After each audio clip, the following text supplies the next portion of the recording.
Sports is supposed to be an experience. Fans are attracted to more than just the game. They come for the camaraderie, the cheering, the culture, the atmosphere. But what happens if you take all that away? What happens if the sports we love can only be watched from a distance, appearing the same but without any of the sounds and sensations we know and love? In Korea, the baseball league, football league, and golf tours have been back in action for more than a month, but without any fans. For the people in charge of those leagues, like Korea Baseball Organization Secretary General Ryu Dae-hwan, deciding to play behind closed doors has not been an easy decision. The fans and the players are able to communicate with each other through live broadcasts. But because they aren't able to directly communicate with each other in the stadium, it has become quite inconvenient. Without the energy of the crowd that cheers for the different teams, the players feel less motivated than before. Things are no different on the golf course. Golf is a hugely popular sport in Korea, and every tour event draws a crowd of fans following their favorite players around the course. In the past, players have even complained about the constant noise of camera shutters. This year, there is silence. Even players of sports that prefer silence, like golf, found life behind closed doors surprisingly unnerving. Since fans really love KLPGA tournaments, when I play in Korea, it's really fun. But the silence was very unfamiliar.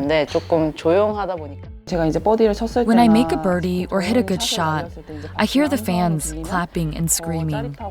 I get more thrilled, and it makes me want to play better. Since there weren't any, it was a little boring. For fans, the only way to watch their favorite athletes is on TV or online.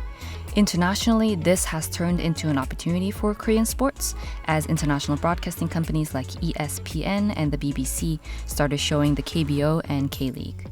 Experts like Professor Kim Do-gyun see an opportunity for Korean sports to improve their stature globally.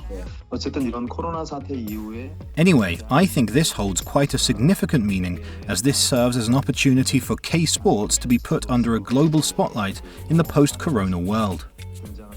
Even though both the fans and the players feel disappointed, as the fans could not attend sports games in person and as the players could not meet their fans in person, a sense of expectancy usually rises above disappointment.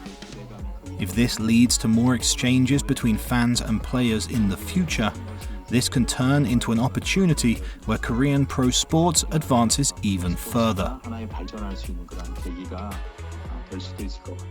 ESPN has been broadcasting multiple games a week since the season began, and according to Dan Kurtz, who runs one of the top English-language KBO websites, there is plenty of evidence that Americans are still watching.